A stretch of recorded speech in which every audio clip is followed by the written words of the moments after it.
সারাদিনের ব্যস্ততা আর কাজের ক্লান্তি থেকে রেহাই পেতে একদিনের জন্য কিন্তু আসতেই হবে মৌসুমী আইল্যান্ডে। দীঘাপুরি তো আমরা অনেকেই ঘুরেছি, কিন্তু এই নির্জন সমুদ্র সৈকতে ঘোরার মজাই আলাদা।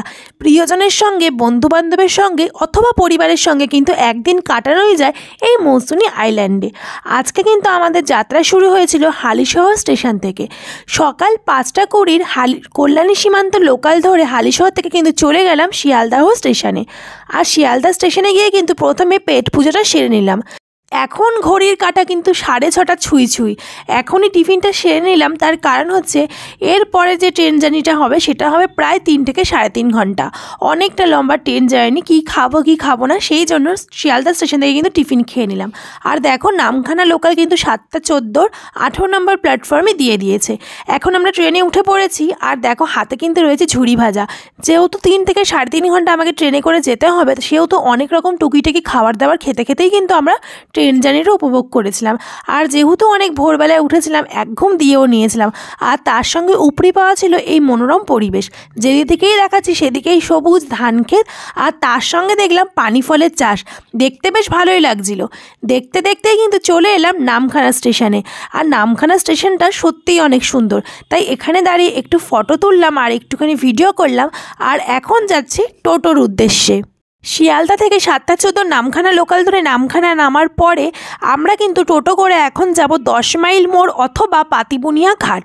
তোমরা 10 মাইল মোড়ে নেমে তারপর অটো চেঞ্জ করে পাতিবুনিয়া ঘাট যেতে পারো, অথবা এখান থেকে ডিরেক্ট কিন্তু 50 টাকা দিয়ে, পার হেড 50 টাকা দিয়ে কিন্তু চলে যেতে পারো পাতিবুনিয়া ঘাটে।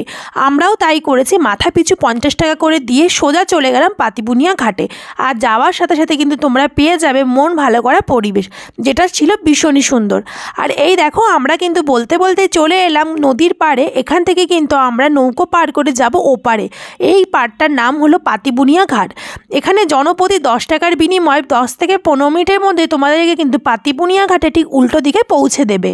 নদী পার হয়ে যাওয়ার পরেই কিন্তু তোমাদের ক্যাম্প চলে আসবে না, তার জন্য তোমাদেরকে আরও কিছুটা দূর যেতে হবে। তাই জন্য তোমাদেরকে কিন্তু এখানে টোটো করতে হবে।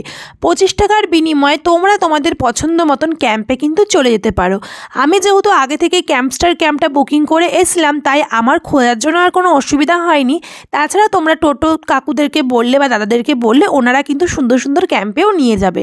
কিন্তু আমি এসলাম ক্যাম্পে, কারণ এটার নাম আমি অনেক শুনেছি। এই ক্যাম্পের আয়োজন আর ব্যবহার কিন্তু অনেক বেশি ভালো। আর এখানটা ছিল সবথেকে সস্তা, মাত্র 850 টাকায় কিন্তু তোমরা এখানে থাকা খাওয়া পেয়ে যাবে জনপ্রতি। অনেকটা দূর থেকে এসছি আর অনেক সকালে উঠেছি বলে অনেক ক্লান্ত ছিলাম, সেই জন্য কিন্তু আমরা আমাদের রুমটা নিয়েছি। আর প্রথমেই ভেতরে গিয়ে একটু রেস্ট করব। চলো তার আগে একবার রুম ট্যুরটা তোমাদেরকে দিয়ে দিয়েছি। এগুলোকে বলা হয় ডিউলুক্স রুম। এই রুমটা কিন্তু ভীষণই সুন্দর। আর পার হেড থাকা খাওয়া নিয়ে এই রুমটার ভাড়া পড়বে 1700 টাকা। তবে সিজন অনুযায়ী কিন্তু এর দাম কমে, আবার কখনো বাড়ে। হলিডে দিনগুলো বিশেষ করে দাম কিন্তু একটু বেশি থাকে, আদার্স সময় কিন্তু এই দামগুলো একটু কম থাকে।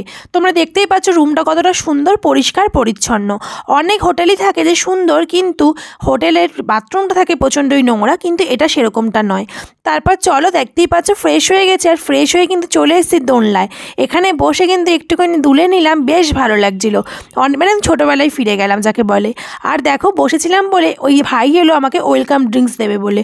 আমরা আসার পরেই আমাদেরকে ওয়েলকাম ড্রিঙ্কস দিয়েছিল। যেহেতু খুব টায়ার্ড ছিলাম তাই বললাম যে আমরা ফ্রেশ হয়ে নিই, তারপরে তুমি আমাদেরকে দিও।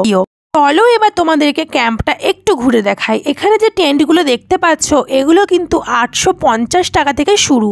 পার হেড 850 টাকায় তোমরা এই টেন্টে থাকতে পারবে। তার সঙ্গে 4 বেলা কিন্তু খাওয়া দাওয়া পাবে। খাওয়া দাওয়ার মেনুতে কিন্তু মাছ, মাংস, চিকেন, পকোড়া অনেক কিছু থাকছে।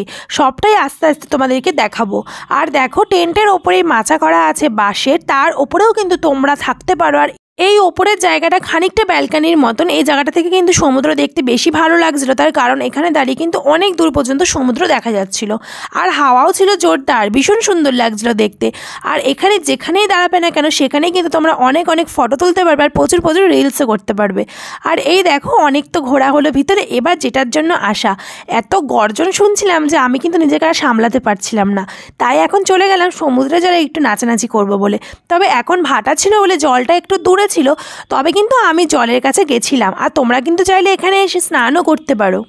নিরিবিলিতে কিন্তু একদিন বন্ধুবান্ধবের সঙ্গে কিংবা বয়ফ্রেন্ডের সঙ্গে কিংবা পরিবারের সঙ্গে দিন কাটাতেই পারো।